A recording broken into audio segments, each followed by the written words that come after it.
नमस्कार दोस्तों, सनातन मिस्ट्री में आप सभी का एक बार फिर से स्वागत है। दोस्तों, सनातन मिस्ट्री में इस्लाम का विश्व वृक्ष नामक पुस्तक का रिव्यू कर रहे हैं, जिसके लेखक आचार्य श्री चतुरसेन शास्त्री जी है। इसके पिछले वीडियो में हम लोगों ने इसके प्रथम अध्याय का रिव्यू किया था, जो मोहम्मद रसूल अल्लाह के बारे में था, और आज दूसरे अध्याय का रिव्यू करेंगे, जो खलीफा अबू बकर के बारे में है। दोस्तों, वीडियो में आगे बढ़ने से पहले आप सभी से अनुरोध है कि सनातन मिस्ट्री चैनल को सब्सक्राइब कर लें और बेल आइकन को भी दबा लें, ताकि आने वाली वीडियो का नोटिफिकेशन आप लोगों तक पहुंच सके। दोस्तों, मोहम्मद साहब ने मृत्यु के समय अपना कोई उत्तराधिकारी नहीं चुना था। इस कारण उसकी मृत्यु होते ही सर्वत्र हलचल मच गई। इस पर अस्साम इब्ने जैद ने इस्लाम का झंडा आयशा के दरवाजे पर खड़ा कर दिया और हथियार बंद पहरेदार नियत कर दिए। अब यह विचार चला कि किसे उत्तराधिकारी चुना जाए। अबू बकर, उमर, उस्मान और अली, ये चार आदमी गद्दी के अधिकारी समझे गए। खानदान और योग्यता की दृष्टि से अली का हक था, पर कुछ लोग अबू बकर को, कुछ उमर को और कुछ उस्मान को चुनना चाहते थे। इसके निर्णय के लिए पंचायत बुलाई गई। उसने यह निर्णय किया कि खलीफा मक्ता के कुरैशों में से बनाया जाए और मंत्री अंसारी बनाया जाया करे। इस निश्चय के अनुसार अबू अबीदा और अमर में से कोई भी खलीफा हो सकता था, पर जब इस पर झगड़े होने लगे तो उमर ने आगे बढ़कर अबू बकर को सलाम किया और उनका हाथ चूमकर कहा, आप हम सबसे बड़े, योग्य व बुद्धिमान हैं, इसलिए आपके रहते कोई आदमी खलीफा नहीं बनाया जा सकता। इस प्रकार अबू बकर प्रथम खलीफा चुना गया। मृत्यु के समय मोहम्मद साहब का विचार सीरिया और फारस के विजय का था और वे इसकी तैयारी कर चुके थे।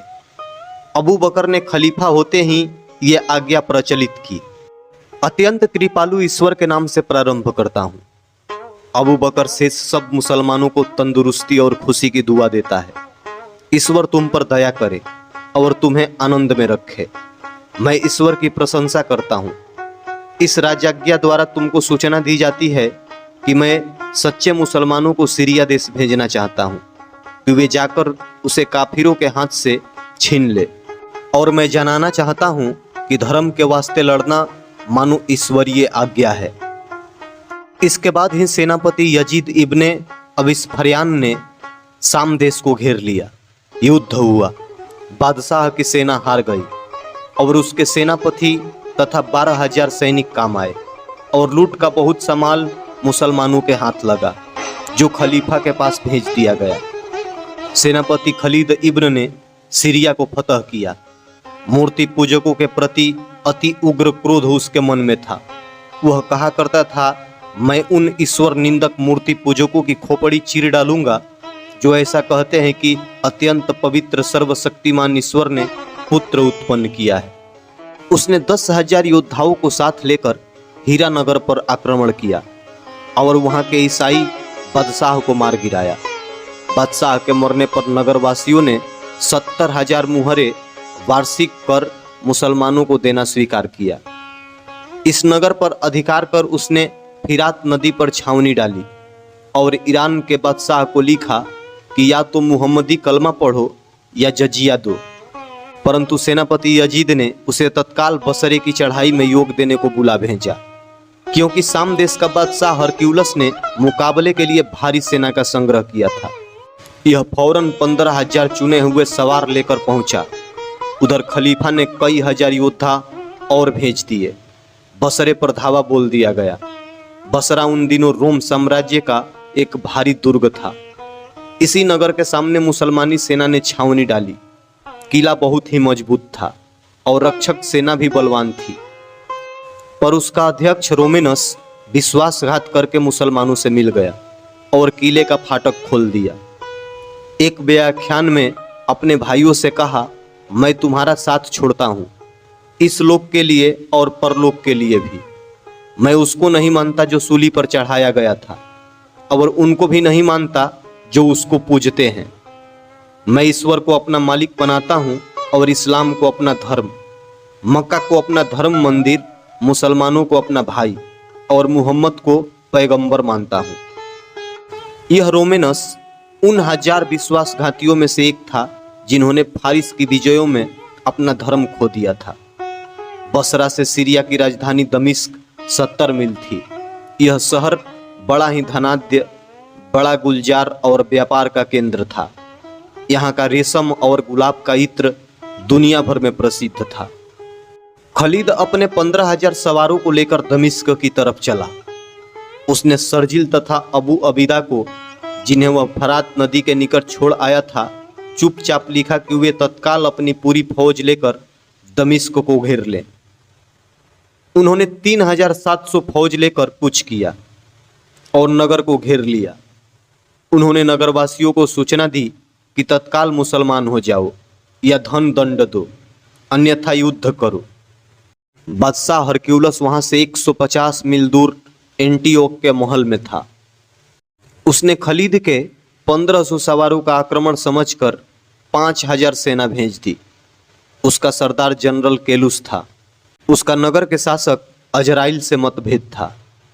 जब उसने 40,000 सेना के प्रचंड बल को देखा तो वह भयभीत हो गया और विश्वासघात करके खलीद से कहला भेजा कि अजराइल को मारते ही नगर पर कब्जा हो जाएगा।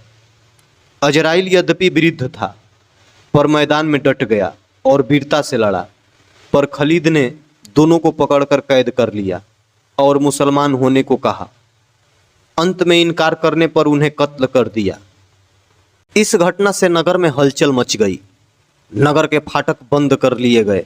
बादशाह ने खबर पाकर 1 लाख सेना भेजी, परंतु खलीद ने मार्ग में ही छल बल से उसे छिन्न भिन्न करके परास्त कर दिया और सारी युद्ध सामग्री छीन ली।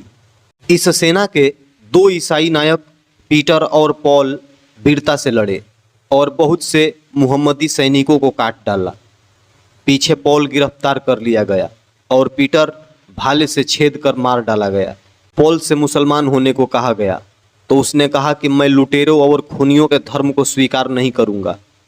इस पर इसका सिर काट लिया गया। बादशाह ने 70,000 फौज भेजा जो जनरल वार्डन की अधीनता में थी। बादशाह ने फिर 70,000 फौज भेजा जो जनरल वार्डन की अधीनता में थी, पर ये सब नए रंगरूट थे। जनरल वार्डन ने खलीद के मारने का एक षड्यंत्र रचा और एक पादरी को संधि चर्चा के लिए भेजा। पादरी ने भंडा फोड़ कर दिया कि अमुक स्थान पर 10 सिपाही तुम्हारे वध के लिए खड़े रहेंगे और जो दरबान के भेष में होंगे। खलीद ने कौशल से 10 सिपाहियों को रात ही में चुपचाप मरवा डाला और बेधड़क संधि स्थल पर पहुंच गया। वार्डन को कुछ पता न लगा। उसके निकट जाकर खलीद ने वार्डन की गर्दन पकड़ ली और उसी समय उसका सिर काटकर उसकी सेना में फेंक दिया। यह देखकर ईसाई लोग भयभीत हो गए। इसी बीच में मुसलमान सेना ने धावा बोलकर सारी सेना को तहस नहस कर दिया और उनका सर्वस्व लूट लिया। इस लूट से बेतौल धन मिला और उसके लालच से असंख्य अरबों ने युद्ध में सम्मिलित होने की तैयारी की। इसके बाद दमिश्कवासी टॉमस को सेनापति बनाकर लड़ने लगे। वह बड़ा भारी तीरंदाज था, वीर भी था, खूब लड़ा। अब्बास इब्ने जैद उसके तीर से मारा गया। इस पर अब्बास की स्त्री ने मैदान में आकर टॉमस की आंख अपने तीर से फोड़ दी। फिर भी वह लड़ता रहा और 70 दिन तक दमिश्क पर कब्जा न होने दिया। अंत में 70 दिन के बाद उसकी इच्छा के विपरीत नगर के 180 प्रतिष्ठित आदमियों और पादरियों ने खलीद से संधि कर ली और नगर मुसलमानों को सौंप दिया। यह भी निश्चय हो गया कि जो नागरिक बाहर जाना चाहें मैं अपने सामान के साथ जा सकते हैं, परंतु जो रहेंगे उन्हें जजिया देना होगा और ईसाइयों की पूजा के लिए 7 गिरजे न गिराए जाएंगे। एक पादरी ने विश्वासघात करके 180 मुसलमानों को गुप्त मार्ग से नगर में बुला लिया। इन्होंने फाटक खोल दिए। सारी सेना नगर में घुस आई और कत्लेआम मच गया। अंत में खलीद ने अपने काले गिद्ध का झंडा दमिश्क के किले पर फहरा दिया। जिन लोगों ने इस्लाम धर्म न स्वीकार किया था वे नगर छोड़कर बाहर चले गए। टॉमस उसके साथ था। खलीद ने 4,000 सवार उनके पीछे लगा दिए और जब ये बेचारे आफत के मारे एक नदी के किनारे विश्राम कर रहे थे। स्त्रियां भोजन बना रही थी, बच्चे खेल रहे थे। इन पर वे सैनिक टूट पड़े और उन्हें लूटकर कत्ल कर डाला। इनमें से सिर्फ 5 आदमी बचकर भाग सका। बादशाह की पुत्री भी इसी झुंड में थी। उसे खालिद ने यह कहकर छोड़ दिया कि जा और अपने बाप से कह कि मुसलमानी धर्म ग्रहण करे, वरना मैं शीघ्र ही उसका सिर उतारने आता हूँ। इस तमाम लूट का 5वां भाग खलीफा के पास भेजकर उसने आपस में बांट लिया, परंतु माल पहुंचने के पूर्व ही खलीफा की मृत्यु हो गई।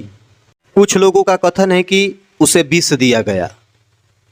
उसने अपना उत्तराधिकारी उमर इब्ने खत्ताब को नियत किया और 63 वर्ष की आयु में वह मर गया।